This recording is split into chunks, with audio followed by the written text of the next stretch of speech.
super excited about today's session. It's actually CX Exchange Success Hour. We had a whole summer of change last summer, and when Jennifer Albrecht suggested doing this topic, I was like, wow, that is one thing we didn't cover last summer. So today's CX Exchange Success Hour session is how to build resilience in an era of change. And for me, this really resonates because I know how much change all of our tech companies are going through, right? With AI, with the change in how companies are funded, and the way that then, because of all that, the way that we're changing how we structure our teams and deliver services and all these things, everything is literally changing, and it's just a lot to deal with. So I'm excited to talk about this topic, and excited to share Jennifer with you here today. Jennifer, why don't you just go ahead and introduce yourself a little and share with folks kind of what you do and who you are in our community. Sure, I would love to. Thank you, Jen. Thank you for the warm welcome. This is such, I can remember from the first time I attended one of these events, it is such an inclusive and arms wide open community. And so thank you for everything that you do to bring this together. So good to see everyone. And as an introvert at heart, I normally hide my self Zoom view. So knowing that I'm pinned is sort of like, okay, all right, this is real. I wish I could undo that sometimes. But it's really fun to be here. Just by way of background, my name is Jennifer Albrecht. I'm a customer success and revenue leader in enterprise SaaS. This is where I've spent majority of my career, over 20 years, primarily in the ed tech space with higher education, but also with healthcare and some nonprofit experience as well. But my roots in kind of getting into tech were in organizational change management. And I did a lot of consulting around large technology initiatives early on in my career. So I've lived through and I've led through a lot of change. And one of the reasons that this topic is so important to me, number one, is because I think we all personally experience this, as Jan has started to kind of set the context, particularly if we're in tech, particularly if we're in CS, but also, it's part of our kind of day-to-day, work-a-day responsibilities to be change management guides for our customers in some way, shape, or form, whatever that change looks like. And ideally, that's something that we enjoy. But it's not always easy to kind of turn that skill set in on ourselves. And the pace at which we are experiencing change is, unlike anything that we've seen before. So there's some kind of groundwork that we'll set for that. But I think it's just so important that we kind of we are our own coaches and we coach each other and try to lift each other up in the same way that we are doing that with our customers. And so I'm excited to explore this topic, particularly to share some of the ideas that Jan and I have put together, but more importantly, to hear from you and what you're seeing and experiencing and ideas that you have to kind of spread the knowledge and spread the awareness of how we can be more resilient and build that up within our teams. Awesome. All right. So let me go ahead and just dig into the slides then. And I think you've seen this one before. It just seems to apply to so many things, including how we often react to change, right? So often it can feel really scary and overwhelming. And then we just sort of sit there and don't acknowledge it and just try to say, oh, no, this is fine, right? And, I think too, you've seen some curves like this, and you'll see this in some other slides in terms of how we react to, to change. Jennifer, was there something you wanted to mention in particular on this slide? Well, I think this goes back to kind of this maybe original theory around change, that we've got this sort of cycle that occurs over a span of time and we can methodically and intentionally adjust. But the reality is that those things are happening now in very quick succession. So, we've all seen data points. Jan, I think you shared with me a data point that, more than half of executives today don't think that their organizations are prepared to keep up with the pace of change. However, it's a change resilience is a highly valued attribute in employees if you survey at the executive level. But in reality, the average organization, and this is probably a little outdated, I would expect it's even higher if you looked at the first half of 2024, the average organization is experiencing 10 plus major changes per year. So if we don't have this kind of long span of time to reacclimate ourselves, we've got to get back to good really quickly. And so I think it's a matter of, how do we think about resilience as something that we've got to be tapping into every single day. And it's not something we can say, okay, this quarter, I'm going to focus on resilience. It's kind of like this quarter hour, I've got to show up in a different way. Right. Yeah, certainly. And when you think about it, when quarter by quarter companies are responding to changes in the economic climate, or if you're trying to implement new tools and things like that, there's just a lot of change. And in fact, and I think also if you look through any of our past sessions on change management, you'll see this slide, because I think it's significant to remember is that literally change is something that gives us a physical reaction. Our brain on change is basically saying, danger, Will Robinson. It's like, it thinks of change as fear and as a threat, right? And so it's something to think about whether you're whether you're experiencing the change yourself or if you're implementing change. When you're providing something new to your clients, or if you're helping your coworkers go through a change, right? Like all of that then is going to literally have a physical reaction, like the bronchial tubes enlarging and things like that. So this all comes from Britt Andreatta's book. And what is the name of Britt Andreatta's book? Because I'm sure I've never mentioned it to you before. Wired to Resist. Yes. Thank you, Chandra. Exactly. We're wired to grow. But yes. This is the first one. That's the change, and wired to grow is how we learn. Exactly that. Thank you. I love that you're prepared. So yeah. That stuff is on my brain all the time. Exactly, right? And it's that combination of change and learning, which is what we're trying to help our clients go through when they're adopting our products. And that can just be, just the normal thing that you're trying to do all the time with your clients, right?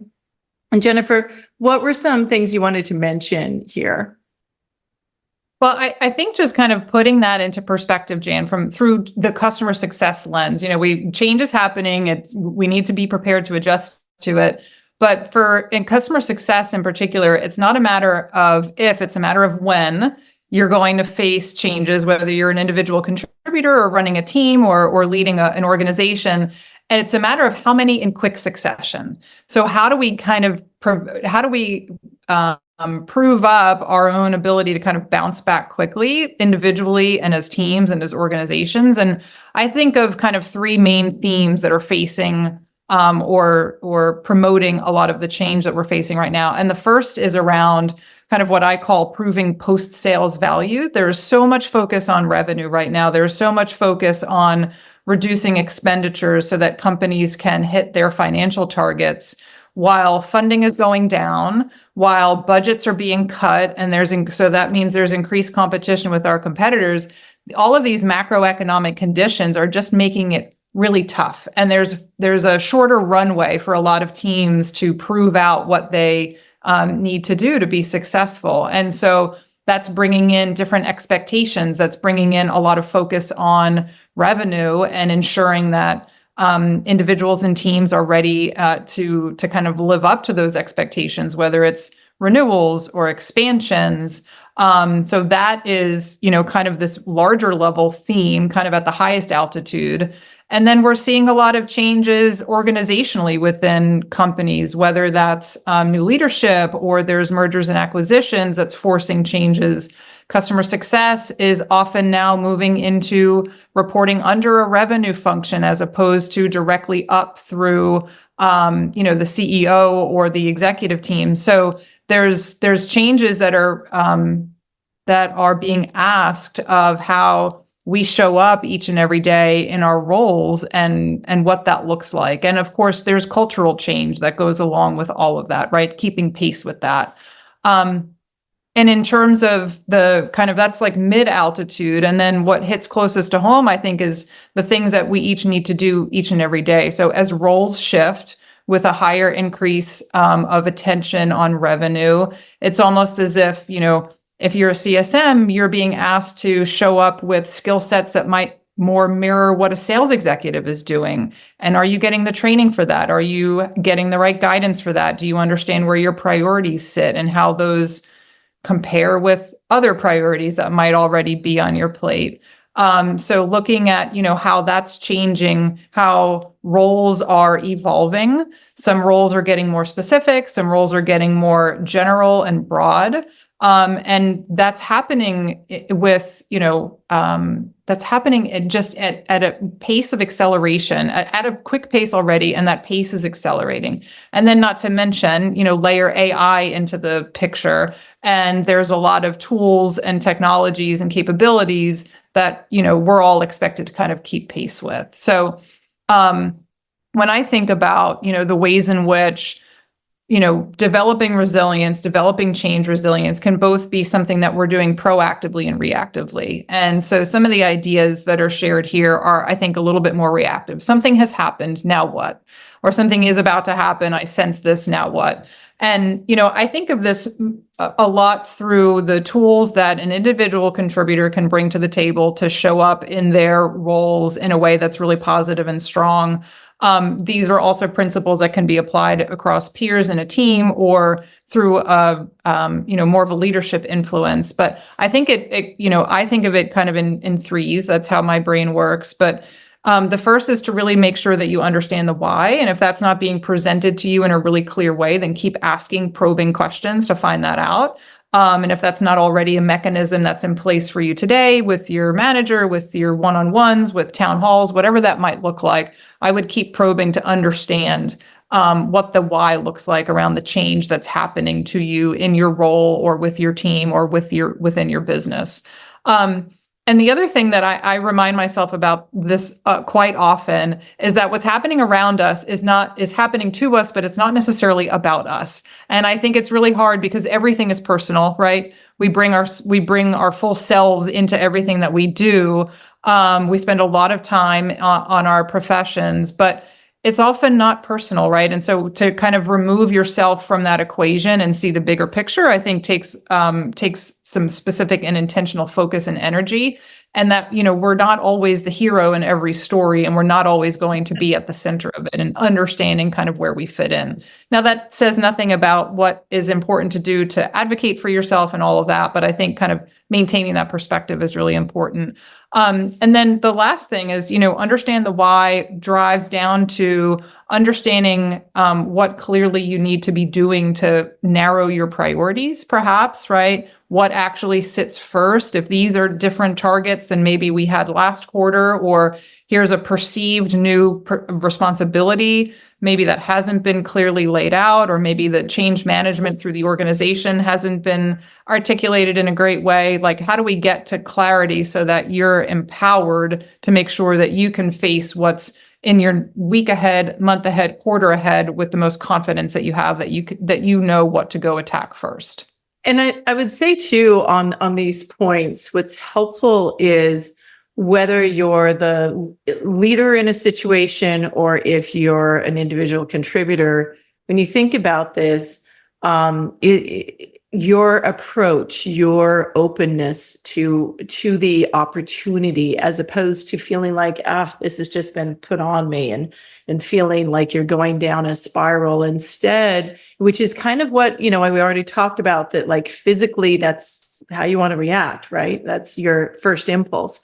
But if instead you approach this in terms of understanding the why, and understand that if you're an individual contributor, sometimes leaders are also reacting, and they're doing their best to plan ahead, but sometimes they don't always know, when things are fast-paced change, what's going to necessarily happen in the next quarter, right? So they're trying to plan for a quarter based upon the information they have now, but they may or may not, get all of those things on board and happening in the way that they need to, and so they might need to be further change.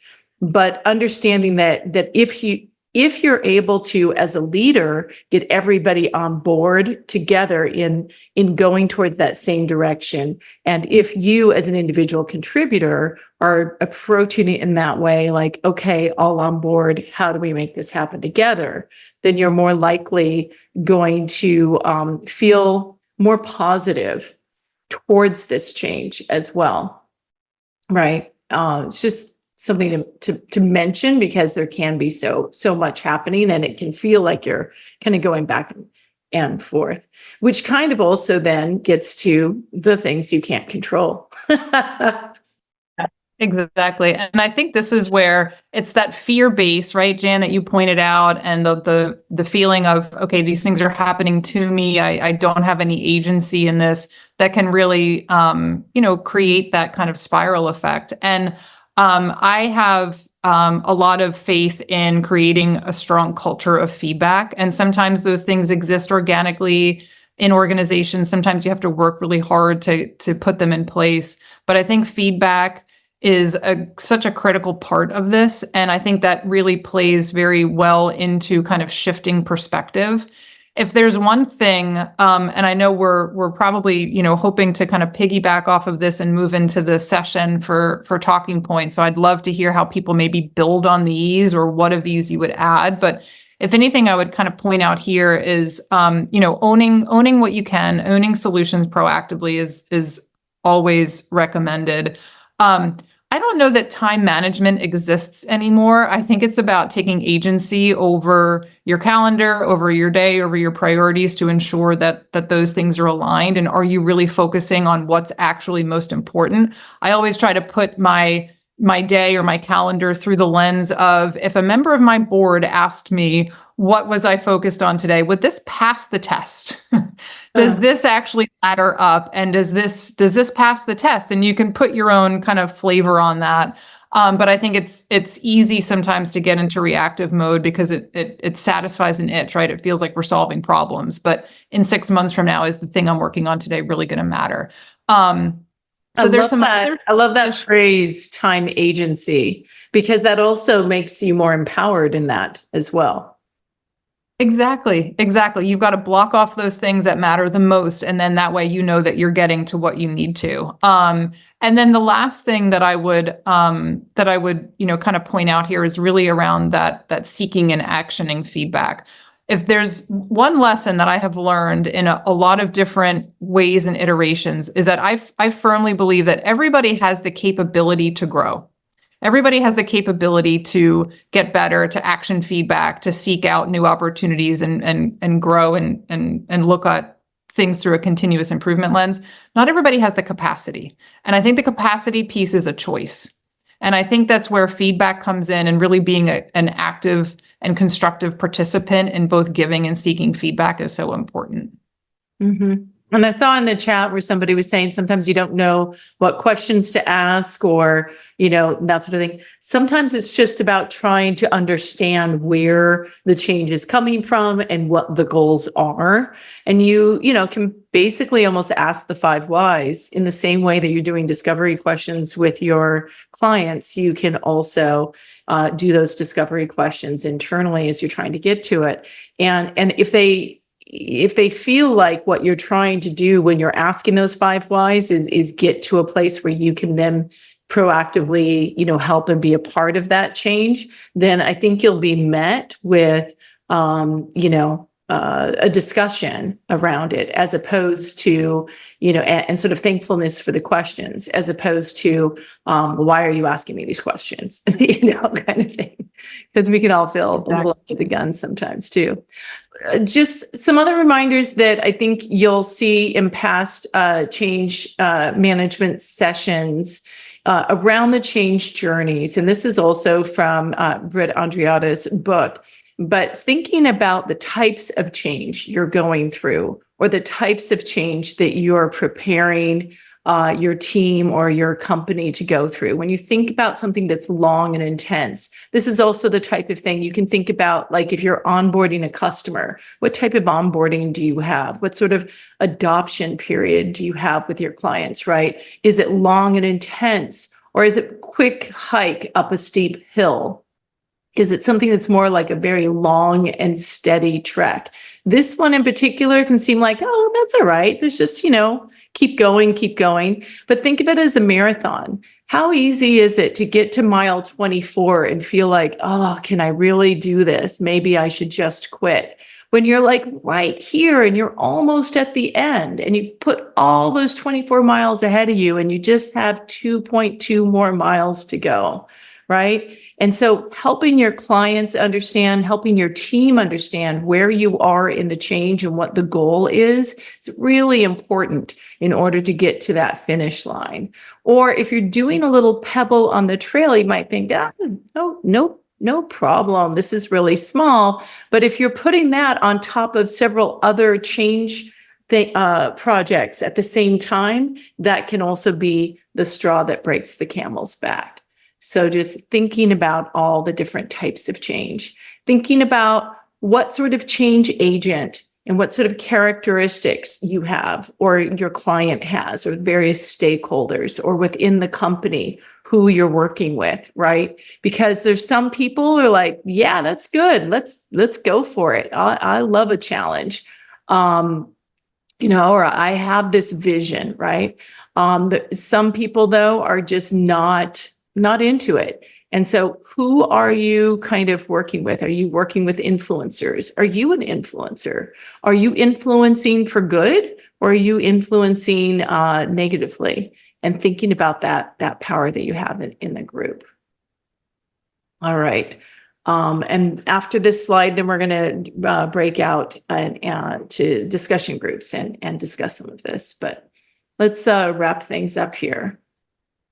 Sure. Yeah. No, this is great. So I think just in kind of closing there, Jan, I think of this as a muscle that you've got to keep building, and you're never done, right? You've never achieved the strength that you need to. There's always something else, but things don't get easier. You just kind of get better at doing harder things. And so there's a couple of things that I lean on, that I've leaned on recently, that I've leaned on over the years in thinking about building resilience for myself, right? Do the work on yourself kind of outside of work, and then that will circle back to you and kind of give back to you.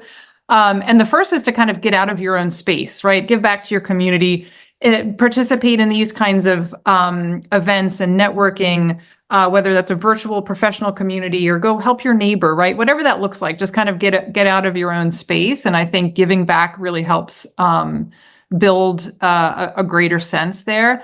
There's a question that is one of my favorites to ask. I actually use this all the time as a parent. And the question is tied back to something called Relentless Solution Focus. If anyone is familiar with that, it's a great book. But the question is, what is one thing I can do differently to make things better? What is one thing I can do differently right now to make things better? And you can apply that in a lot of different scenarios. And I think that helps. Again, go back to kind of that agency, right? What are the things that I can own, and I can own how I show up. I can own some piece of this to kind of get through this and to be more resilient. And then I have, just like I don't believe there is anything such as time management, I don't think that balance is necessarily something that we can all achieve anymore. And I think just being present in the things that you're doing and you're focused on, whether it's you are in a town hall and don't multitask and clear out your inbox, or you are participating in a family event, don't be sidelining your Slack channel to make sure that you're not missing anything. Like, just focus on where you are and what you're doing. And if you're following the rest of this, being present will give back to you more than trying to seek out that balance and being everywhere all at once all the time. Yeah. And in that spirit, then the questions that we have for the breakout rooms are, what are some ways you can, or you're building your muscle for resilience to change? And so that refers to the slide before. And then how can you help others prepare for change and embrace it?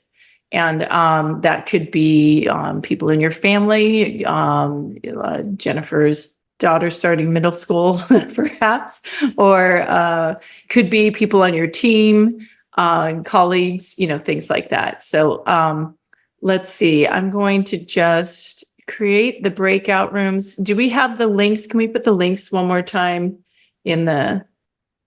Yeah. And I'll go ahead and create, let's see. Would you mind putting back up that last slide for Yeah. helping us with your muscle? Thank you. Yeah. Did you have a question about it or any thoughts? No, helping for the breakout. That's it. Okay, good. Yeah. And be sure to download the slides and the breakout notes so we can take notes too. All right. So awesome. And I'll see you in 20 minutes.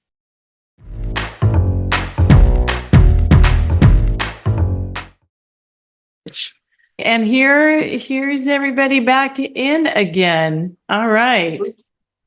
So I see a lot of notes, active notes in the discussion, the breakout notes. What kinds of things came up? And Emma, I know you came back unexpectedly to the main room. What sort of mid-sentence did you find yourself in? Sorry, I lost my thought right there. Okay. Somebody else from Emma's room recall what she was saying mid-sentence? I mean, we were kind of going over how important culture is to embracing change and kind of staying agile, because that kind of keeps you ahead of the game.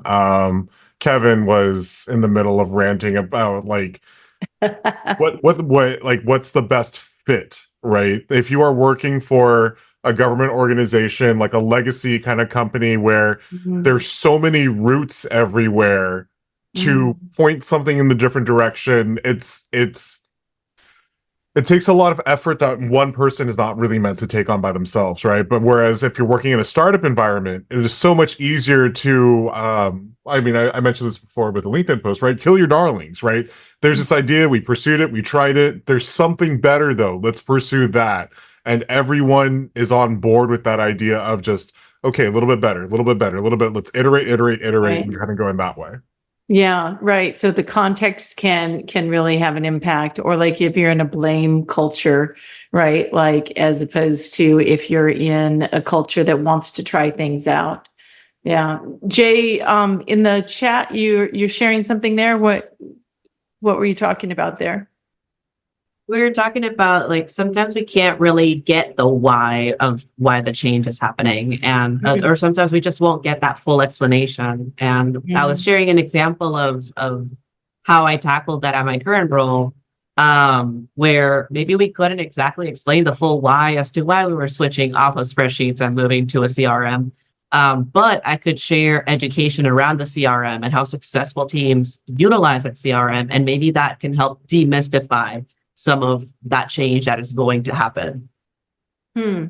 Yeah. I mean, certainly you'd think it'd be welcome to switch to a CRM at times, right? Because it can be kind of crazy to try to find things if you have a bunch of different spreadsheets. But yeah, no, that's good. If people aren't familiar with something that you might be taking for granted, walking them through all the benefits of it can really be useful. Absolutely.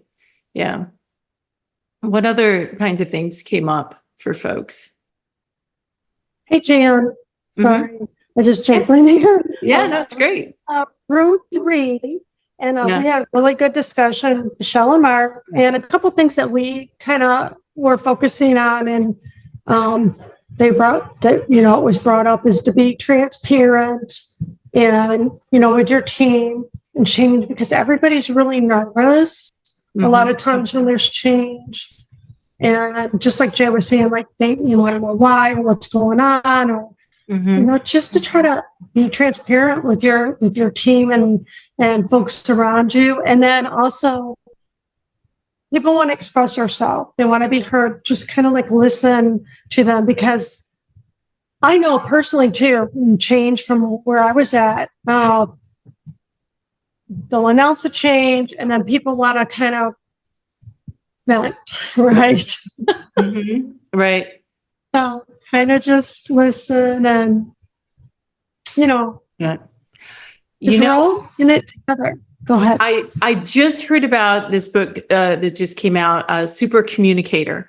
And when you were talking about venting, it made me think of that, because there are 3 ways, if somebody's venting, there are 3 ways you can respond before sort of engaging in the conversation. You can say, do you want to be heard? Do you want to be helped? Or do you want to be hugged? Right. Yep. And when you're talking to someone, and if they're in that venting mode, sometimes just by responding with that, then that can help them sort of think through, like, what do I want to do right now? Am I just venting? And then they can acknowledge that, they just want to be heard, or things like that. And it's just something to think about too, as we're going through this, right? Just going through this together with people. Right. And sometimes it spurs more questions too. Yeah. No, that's great. That's fantastic. Thanks for sharing, LJ. What other kinds of things came up for folks?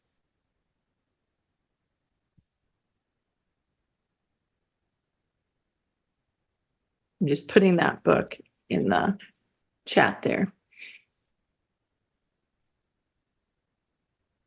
Oh, I I think one yeah. one good. thing I was gonna that- say, I saw lots of chat. Something. One of the things that came up also was understanding, or I guess digging more into the why the resistance to the change. And part of that is because, to be honest, I have not yet heard someone actually say that they're afraid of change, rather they're afraid of something the change might cause. And so if you can dig into that why, you can, even for yourself or for other people, then you can find ways to address it. And I had the most recent example was, we had to do a HubSpot cleanup. Head of revenue was totally against it. And when I asked why, what was his hesitation there? It wasn't that he didn't want the cleanup to happen. He was afraid of something breaking that we couldn't fix. And so that led me to reach a compromise with him with, like, okay, let's tackle it this way instead. And here is what I'm going to do to address those risks that you're flagging.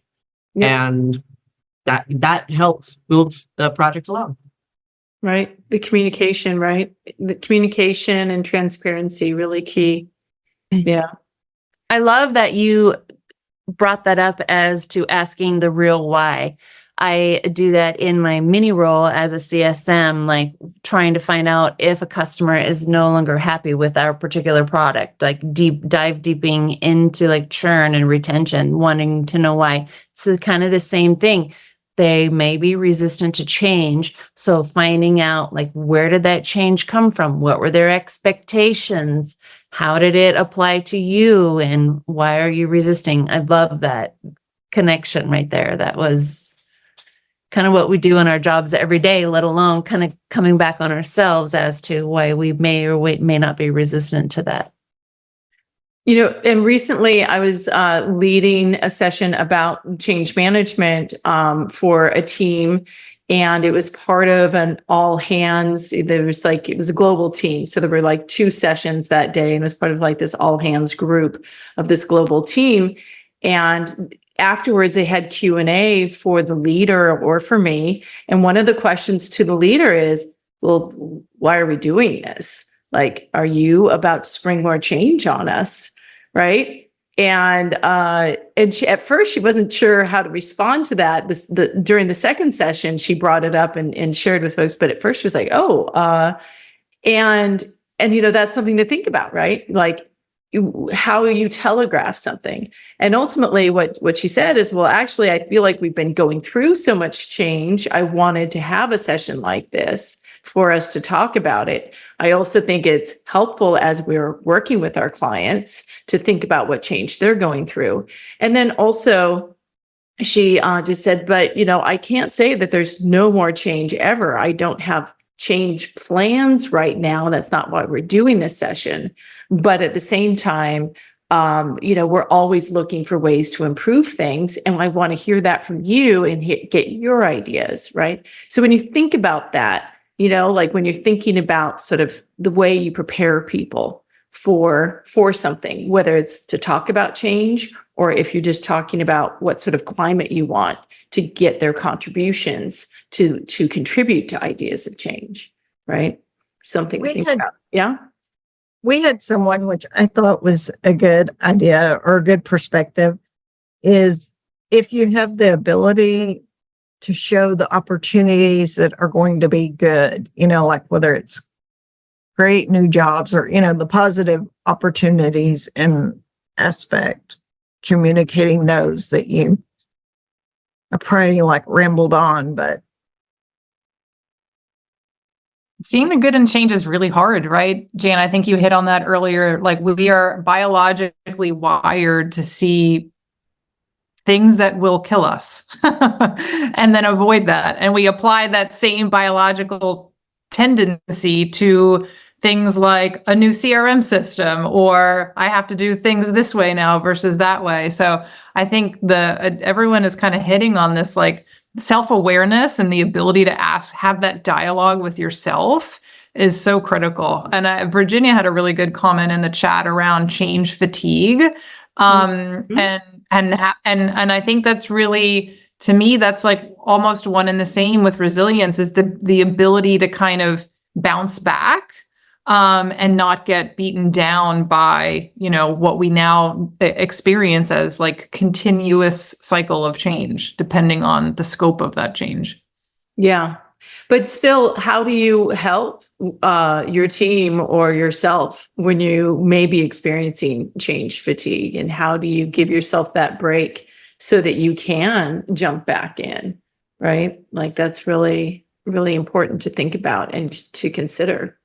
And also, when you think about in the slides, there's all those different types of reactions and characteristics or characters, and how they're responding to change, right? You might be someone who just yeah, let's go, let's embrace it, let's go. But there could be someone else who, whether it's depending upon all the other types of change going on in their life, or just maybe they're just more trepidatious about change, right? Either way, they can react differently to things. So it's just something to keep in mind that, we're not all necessarily in the same place, but how can we bring everybody along together? Yeah. I can remember being in an interview about a year ago, and it was funny because it was something a minor change. They were telling me they were going to be switching to Microsoft 360 for their CRM. Or 365. And I was like, so what is the reason for the change? And I remember the kid just looked at me and he's like, I don't know. We were just told to. And I was like, okay. So. All right. Well, that's certainly acceptance of change. Yeah, Ash, why don't you close us out here? Unless there's anybody else who wanted to share. Yeah, I guess just kind of tying the change fatigue to also the curve for the change management. It reminds me of a company where there was a massive transformation. They migrated to Salesforce, and suddenly all the sales team, they're dependent on adding products to the system, and something that took 5 minutes suddenly took 3 hours to add to a product. You can't quote it. You get your sales team's numbers get impacted. And so how fast does that change happen and what is the impact to the team? And so I think that's also like a really, really big question to think in terms of the business making those decisions. Right. Yeah. Yeah. And sometimes you know, if the change that goes through has repercussions that aren't, understood beforehand or thought through beforehand, like then how do you go through and work through that, right? Because something that now, took minutes and now takes hours, it's like, maybe we can reconsider this. Yeah. Not all change is good change, right? True. Yeah. So awesome. Mark, you're not on mute, so I wanted to just check to see if you had a thought that you wanted to share before we close out. Well, I guess there was one thing that we had that I think it's worth mentioning is that when you're preparing others and you're in a position of leadership dealing with change, it's good to make sure you have resources available and multiple resources available for people, as well as multiple opportunities for people to chime in and have different discussions, because people don't absorb change at the same rate. They don't need the same resources in order to understand change and really kind of embrace change. So if you're going to kind of be a leader and you really want your team and people that you work with to kind of move forward, you have to kind of get resources queued up to kind of deal with however one might need to kind of work through it. Yeah. Yeah. That's great advice and great closing advice for folks, right? Because when you think about how, if people are given the opportunity, I know for myself, I have resisted change when usually I'm all in for it. And the one time when I was just really vehemently against it, it was because, it impacted how I would do things on a daily basis. And no one could, thought to mention it ahead of time. They just came to me and said, okay, you're going to change how you do this every day. I was like, whoa, wait a minute. Why? No, I don't think so. And I was the one person who completely resisted it. And, go figure. That's kind of funny in a way, me at all, but it can happen. We can all be on the other side of that coin. Yeah, Jennifer, sorry. I was just going to say, it can happen to the best of us. Yeah. We can be on either side of that coin, no matter even where you usually are. Awesome. Well, Jennifer, thank you so much for bringing this topic back to the community and giving us some guidance on how to think about it. Next week, really excited too. We're going to be talking about support teams. And oftentimes support is thought of as just reactive. And in fact, it can be strategic and responsive. And that's what we're going to be digging into and how it is a part of the overall post-sales experience for our customers. So should be a great topic. All right. Thank you so much. We'll see you in the community and we'll see you real soon. All right. Take care. Thanks, Jen. Thanks, everyone. Thank you. Thank you. Thank you. Thank you so much for tuning into this week's episode of Success Hour, formerly known as CS Office Hours. We regularly put out new content, so to be the first to know, like this episode, tap that notification bell, hit that subscribe button, and we look forward to seeing you soon.